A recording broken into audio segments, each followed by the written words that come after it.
I got to open for Tony Woods, who's a comedy legend. If you're around, sometimes you'll get an opportunity you don't deserve. And he came to me after the show and was like, yo, good luck. Like, you suck. Good luck with something else. Yeah. Any feedback is good. I wanted to get better fast. Terrible open mic to a great show. People like authenticity, so they want to see who you are. Any booker has power. I guess we just have to do it. Yeah. Zach, Mama, thank you. Of course, it was great. What was great? The whole thing. That was an awesome podcast. Thanks for having me.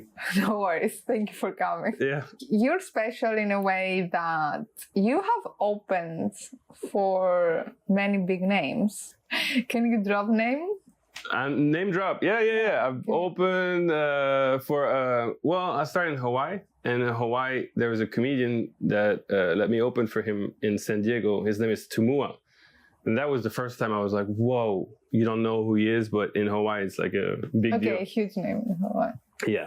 And from that, I got to open for another guy called Andy Bumatai, Hawaiian as well. He's a Hawaiian legend. He was in LA in the 80s. He was around everyone, Eddie Murphy, Robin Williams, all these guys. And so, yeah, being able to open for him was incredible.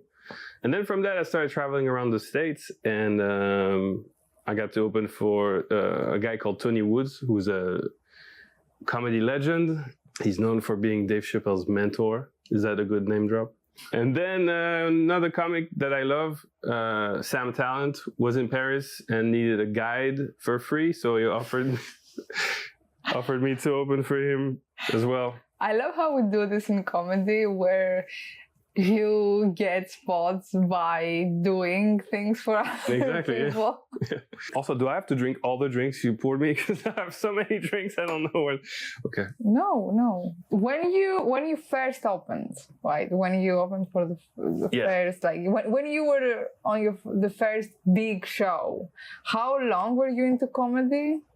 8 months. 8 months? Yeah. Wow, that's insane.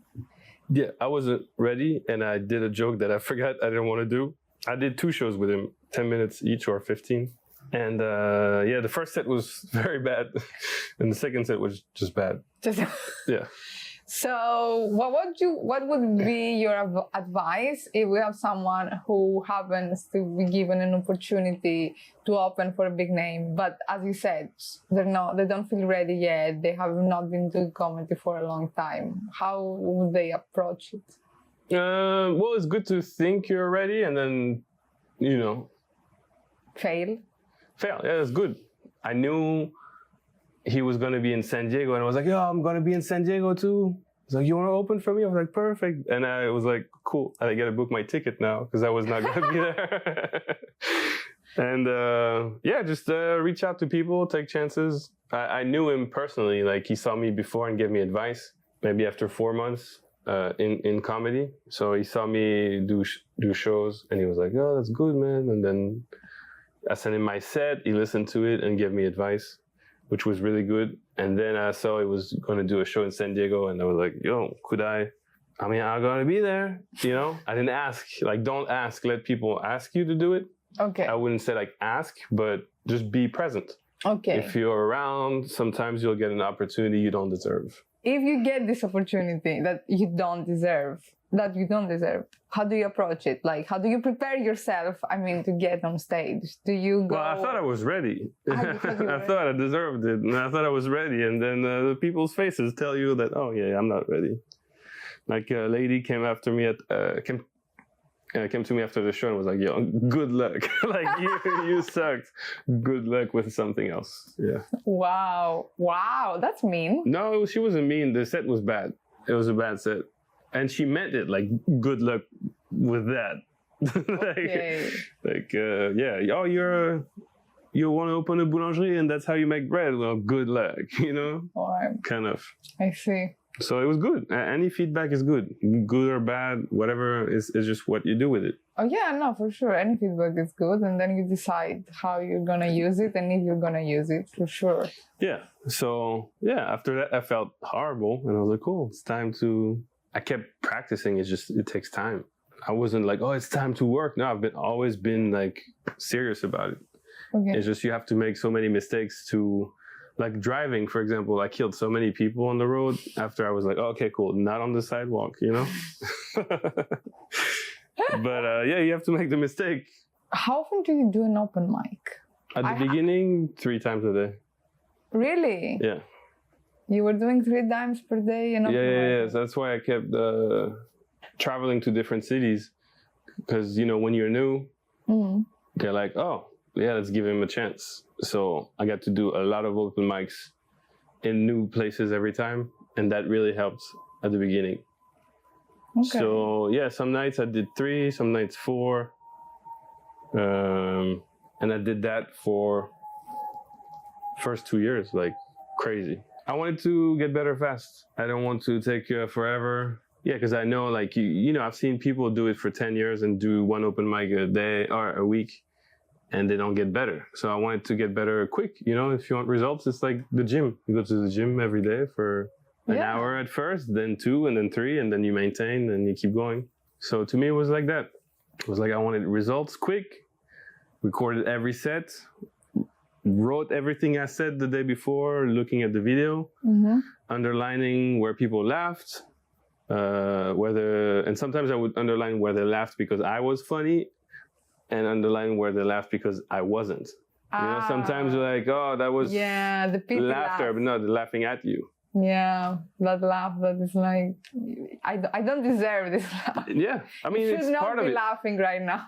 You know, it's part of it too. So you learn to control the things that, you know, I'm a jazz musician. I play drums, and I would do the same with music. I would listen to records, write what the drummer was playing with the music, and analyze it and try to play the same. So I did that with music first for 10 years. Okay.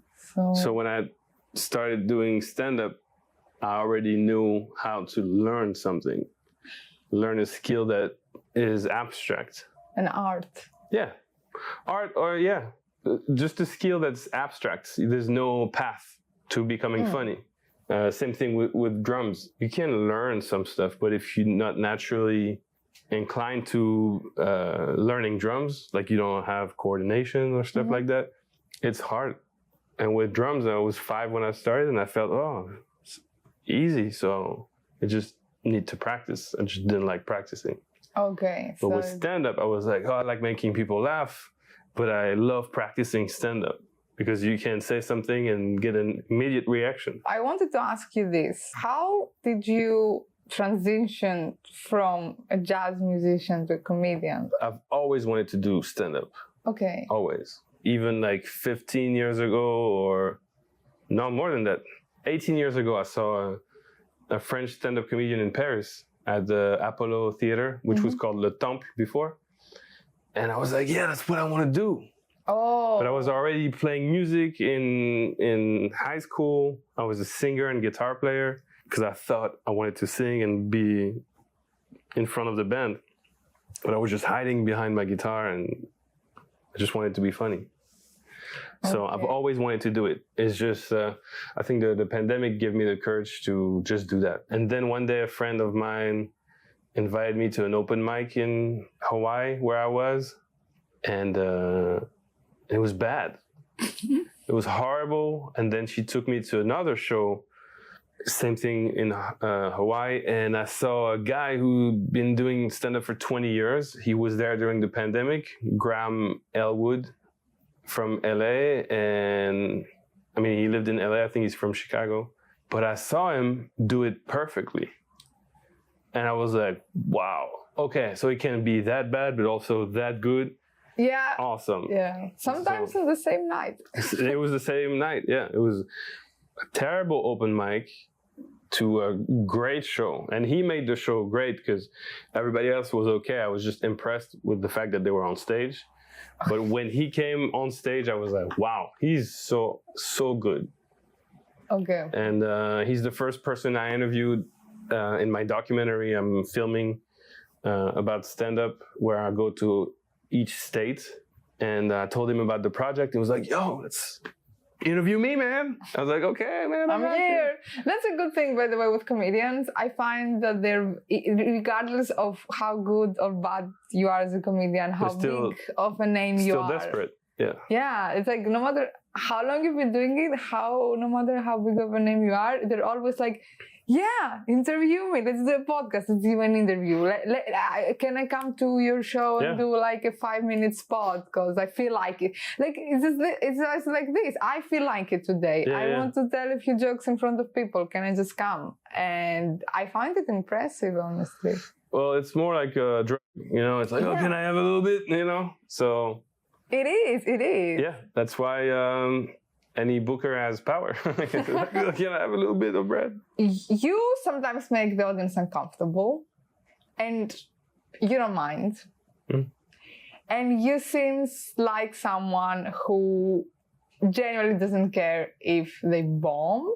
And you sometimes say it also on stage. You're like, look, I'm doing this for me. I'm enjoying it. And if you also enjoy, that's great, but that's not my main concern. Right. And somehow that works. Like the audience feels that you are not desperate, that you're not trying to make them laugh. Yeah. And then they somehow feel comfortable to laugh. Yeah, I would like to know more about the system and your relationship with bombing. I mean, the system is just no. When you have sex, if you keep asking the person like, "Do you like this? Do you like this?" You're not really you. But yeah, if you're with someone that's always like, "Is it okay? Is it okay?" No, do your thing. And if I don't like it, I'm just gonna break up with you. It's okay. Wow, there. Okay, I thought you would say, if I don't like it, I will tell you. Like I will let you know, but I'll just break up with you. No, just okay? break up. There's more people. But no, if you if you keep asking people like, "Is it okay? Is it okay? Is it?" No, do your thing. And if I don't like it, you'll see. So for me, it's the same thing with the audience. I think people like authenticity, so they want to see who you are. Mm-hmm. You know, when you go see a movie, you want the movie to be what it is. If you have everybody in the room editing the movie, no, this could be better like this, it would be better like this. No, I like this part better. So do your thing, do what makes you happy on stage. But also, I always think about, this would be funny, and they tell me like, no, it's not. So Yeah.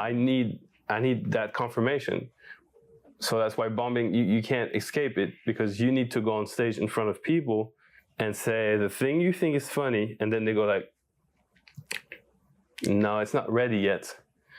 So it's like baking a pizza, you take it out and you offer it to people, and they're like, yo, it's not even cooked. Right? So to me, that's, Try harder. you know, just Yeah. put it in the oven longer. True. So the next day I rewrite it. I think about another angle. And sometimes it doesn't come to me for months. This is a joke. My joke about Friends. I'm not gonna say it here because everybody knows it. It took me 9 months to find a punchline, but I kept saying the premise. Okay. You know? And sometimes, I mean, there are some jokes that sometimes you just bury. Sure, You but have an idea that you thought it could be funny, and then you realize you were just drunk that day, and it's not what you thought it is. yeah, I usually know when I write it down that it's not gonna be good. But like, that one joke, I kept saying the premise, not every set, but I would say it, and I couldn't find a way. And one day I was in Seattle, and it clicked. See, yeah, it's just And I clear. was like, oh, boom, came together. But you have to be willing to listen to the silence instead of going like, okay, well, let's change it. No. Listen to the silence. It tells you more than laughter. For me, at least, I keep thinking about it in random times during the day. Like I might be doing the dishes and my head is working and it's like that joke there. And then suddenly, as you said, one day it just clicks. But it's not just luck. It's the fact that you have been thinking about this unconsciously. Yeah, I mean, you get a bomb, but be honest with it. You know, like you're gonna feel horrible afterwards, and then. But from feeling hard, it's the same thing with music. Sometimes I play with people and they looked at me like, yo, you're not ready. And then I practice and I come back 6 months later and they're like, wow, that's really still not ready. Okay, to be fair, you were playing jazz. It's dead. Okay, it's a joke. You're French. I know for a fact that you did at least some comedy in French. Yeah, I did, yeah. You performed in French. So I want your opinion on that. I have my opinion as well. Let's exchange. Is there, in the end of the day, is it different doing comedy in a different language? Or the basics are the same and what mainly changes is A, the references, and 2, the structure of the language? Mm-hmm. Yeah, no, it's different. I don't like comedy in French now. I think some things are funny. I just don't think stand-up is funny in French. I like this French actor, Louis de Funès. Do you know this guy? Old actor, awesome actor. His style of comedy, I love it. Because he's always the bad guy. He's always like very rude and dry. And it's awesome. I love his style of comedy. But with stand-up, I don't think I found someone that is like, oh, that's a very specific style in French. Maybe I haven't looked enough. But I felt the same with jazz. When I heard jazz musicians from Europe play in France when I was 17, 18, 19, I never liked any of them. And then I saw guys from Philadelphia, play in Paris. He was 19, I was 19, and I was like, this is awesome. That's the stuff. Yeah. And then I saw a bunch of musicians from New York come to play in Paris, and I was like, damn, this is the stuff. So I should go and check it out. That's why, to me, like playing jazz with Europeans versus playing jazz with Americans, it's so different. And stand-up in French and stand-up in English is very different. And stand-up in France and stand-up in America is very different too. Life in America is not comfortable. It's stressful. It's, everybody has guns. So in your mind, you're like, cool, this could be the last time. Here, it's like, it's okay. Tomorrow will be better, Tomorrow will be better. So yeah, it's very different. And I think you cannot understand it until you've experienced both. Okay. I think you should try it in your mother's tongue because it will help you in English too. Doing it in French helped me find different things in English because none of my jokes that I had been doing in English worked in French because it was references to things that were happening there, and it forces you to find a new path, new stories, new way of saying things. I didn't know how to make French people laugh. Nobody knows how to make French people laugh. And I think they're just not funny people in general. Like, it's... I'm so glad it comes from you, so no one can accuse me of saying... No, but you felt it. If you have like a Olympics of who's funnier, French is not even top 50, I heard jokes in Poland from Polish old people that were funnier than anyone. They have more a great sense of humor. I'm not saying in Polish. Like somebody explained the joke. Okay. But it's also because France, we think we're above everything, Sometimes it's like, oh, we're better, you guys should raise your standards and this. Or you do a joke that's dirty and French people are like, this is not my style. No, this is, But there's no truth, there's no absolute truth. So sometimes you can have a French crowd that's awesome. Oh, yeah. I've done French shows in French for a French crowd that were awesome. And sometimes they're horrible. I think it depends on the age as well. Everything. It depends on everything. I feel like the hour, the room, how drunk they are. Oh, yeah, for sure. Depends on many things. But I mean, I feel the French new generation has a very different taste. Sure. But if they like you, you won half of the battle. So they have to like you. And then you can say whatever. Sometimes they don't like you for no reason too. Yeah, that's true. Sometimes... hey, okay. And, you host. I never really host. I've done it a couple times. I don't like hosting. because I don't like making announcements, and then I want to try stuff. And being first is really hard to try stuff because you got to make everybody comfortable, tell them the rules, explain a little bit, be a little like the dad or the mom. Hey guys, we're here to have a good time. I'm here for you. And there's some comics that are really good at just going on stage, hosting, and killing it. I'm not good at that. I need the crowd to already be a little warm. I think George Carlin said that in an interview I was watching the other day. He doesn't write jokes. He tells stories in a funny way. Yeah. So there's two ways to do it. You can write jokes with punchlines or tell stories in a funny way. You don't always have to have a punchline if your story and the way you say it is funny. Oh yeah, of course. I've seen comedians riffing and they were hilarious. Okay, I have one more question. I love that you have your notes, but we can clearly tell you're like this. So, tell me. How about... Oh yeah, your childhood. Okay, go ahead. We'll do the rest of the podcast like this. Can you see my hair? I can see something else. I'm sure it's hairy too. But that's what I was talking about. Okay, question. Ask me a question. Come on. What's the difference touring in Europe and touring in the US? Europe, people speak different languages. In the US, one. Next question. US, everything is so far. Yeah, Europe is very easy. Take a train to a train station, and usually you can walk to the venue from the train station. Oh, wow. US, if you take a train, the train never leaves.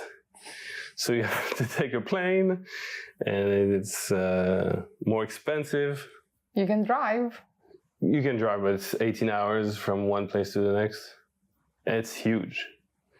Yeah, sometimes you play in Vegas, and then you go to LA, and that's a long drive too. I feel like it's easier to tour in Europe, but there's way more venues in the States, like so many. There's... Crowd-wise? I don't know. Sometimes the crowd is great for you don't know, and sometimes it's bad. It's the same. Same, okay. Yeah.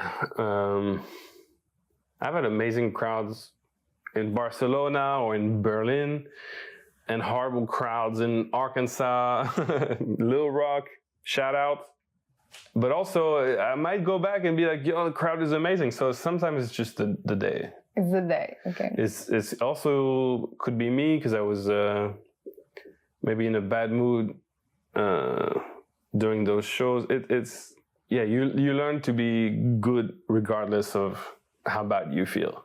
Yeah, that's also tough to take your emotional baggage on the side. Yeah. I mean, the place in Arkansas, I was staying at a comics condo. It's an apartment for comics, and somebody came to cut the grass the day we got there. It's not even the funny part, but I like that you liked it. Cut the grass, and then he put a hole in the lawnmower, in the thing, and it was gasoline in it, right? And he put it back into the garage, didn't tell anyone about the hole. We got back to the condo after the first show, and it smelled like something really strong. We were scared it was gas. It wasn't gas. We looked around everywhere, and we opened the garage, and there was gasoline all over the garage. And the whole house, the whole week smelled like gasoline. Wow. So we couldn't sleep.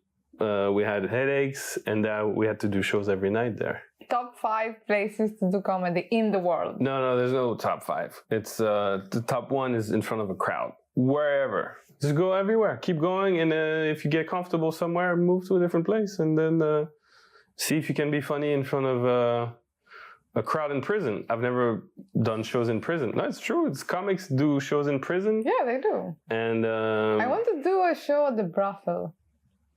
Well, it's a different kind of show, but a comedy show. No, people will come. Have you done comedy in Greece? No, never. Could you give me a joke in Greek? Okay, I have a street joke in French, but I'll say it in English first. No, say it in French first, okay, then in English. Pourquoi les girafes ont un long cou? You understand? Yes. Really? Yes. What does that mean? Why the giraffes have a long neck? Wow, yeah. Why do giraffes have a long neck? Parce qu'il n'y a plus de cul. Because their asshole stinks. Fine, it's really stupid, but you want a street joke in Greece, I'll give it to you. Παίρνει μια ξανθιά τηλέφωνο την αδερφή της και τη ρωτάει «Ο μπαμπάς είναι σπίτι?» Και η ξανθιά αδερφή της απαντάει «Όχι, ο μπαμπάς είναι άνθρωπος». Okay, there's a phone in a fetus. A phone and a fetus? A phone, yes. Fetus, no. And then there's a guy who, I think he killed himself. Very far. Okay, what is it? So the joke is that, very sexist joke by the way, it's like a blonde girl calls her sister and she asks, is dad home? And the blonde sister responds, no, dad is a human. How do you feel about comedians not doing their material but doing street jokes or translating jokes usually from English from big comedians in their own language and just hoping that they're not gonna get caught? Yeah, I mean, I don't really listen to people who steal. Yeah, don't steal jokes. Write your own stuff. I want to hear somebody's voice. Mm-hmm. You know, I'm always super excited when I get to see someone who talks about their experience and has an angle that's I didn't think about. You know, to me, comedy is a surprise. I know magicians, steal tricks from each other, try to invent new tricks and stuff. I think copying is part of the process. Like not stealing, but thinking, cool, if I take this and make it this, but no, don't do that. And in music, we say that imitation is the highest form of compliment. Mm-hmm. Definitely in jazz, because when you steal somebody's phrase and you replay it at your concert, people are like, yo, that's a phrase that this guy played. But in comedy, it's not cool, because that's we want to see your creativity. Yeah, and it's hard sometimes, I guess. I haven't had to steal yet. But some people that write like Gad Elmaleh, at first I was like, how does he write a new hour every year? And then you're like, oh, but he doesn't write most of it. Yeah. But like yesterday, I was listening to a Dave Chappelle special that he shot in 95. Hold on. Dave Chappelle's HBO comedy half hour shot in 90-something or early 2000s. Anyways, he has a joke in it that Jamel Debbouze does in his special 15 years later or 10 years later. Because I used to see, Jamel? Yeah. He has a joke where he's like, because he's Moroccan, I think. He's Moroccan. He's rich, and you're not supposed to be Moroccan and rich in Paris, so he got robbed. Mm-hmm. And then when the cops came to his house, they were like, oh, the thief is still here. And he hung pictures of himself in the whole apartment.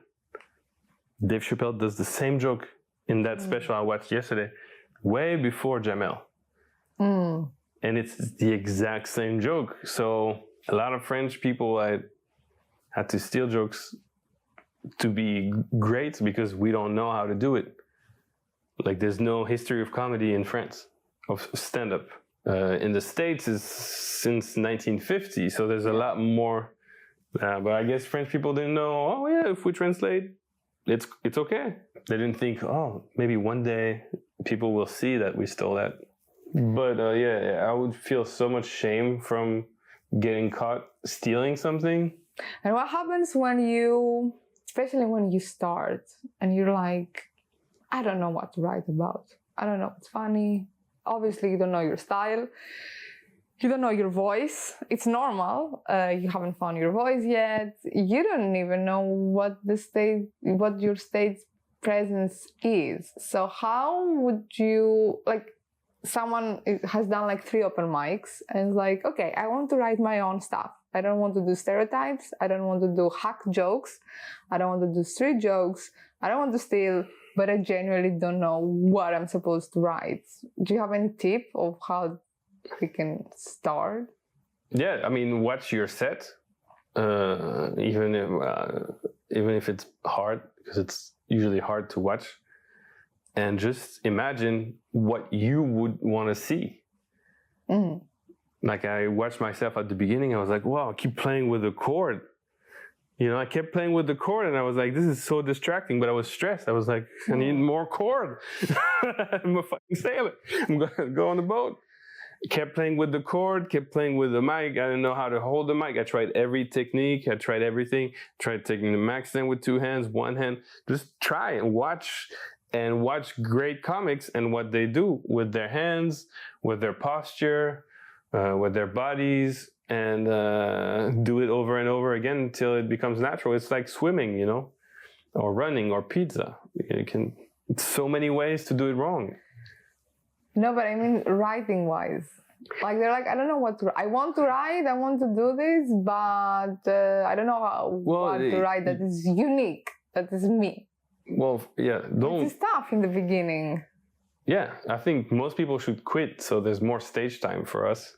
But anything that you think is funny and then say it in front of people. Yeah, with me it's like I write a lot, and a lot of what I write I never say on stage. But I had to get it out of my head, so when I get on stage, I feel lighter. I'm like, cool, I know all of this. I wrote 8 pages today that are not funny. Mm-hmm. And now I know I don't have to say that on stage. And sometimes I write 1 sentence, and I'm like, cool, I want to try that tonight. Mm-hmm. Try it, doesn't work, record it, listen to it again. And I usually find a way right after I get off stage. I'm like, I should have said that. Oh, that happens to me. I think that happens to everyone. Yeah. Which is why it's important to try things live. It's like tennis. You play a game, a match, and you lose. And you're like, I should have played like that. I should have done that against that guy. I think you have given the most analogies we ever had. I have more. Pizza, tennis. But everything is the same. Yeah, sex. Music. Pizza again. Pizza again. Sushi. I think everything is the same. So if you look at it from that perspective, mm-hmm. it's easier to realize, okay, it's not that difficult. Just have to do it. I said the gym too. Gym? Yeah. You want to lose weight, but you don't go to the gym, it's not going to work. Actually. I mean, you could. You could. How often do you write? All the time. Every day? Yeah. All the time. Anytime I have a time off, I just write, or I take notes, or I try to reorganize stuff. If I think of a tag for a joke, like I found a new tag for a joke that I've been doing for 2 years. Really? Yesterday, I'm like so excited to try it next time because I know the joke works, and now I want to add tags because you know you can dig deeper. To say goodbye, you're making a documentary. Yes. When will it be ready, and where can we see it? So I have 25 more states to go to. I've been to 25 states plus Washington DC. It's not a state. So I want to finish that. Thank you very much for being with us, and thank you for staying with us, and we'll see you on the next episode. Bye!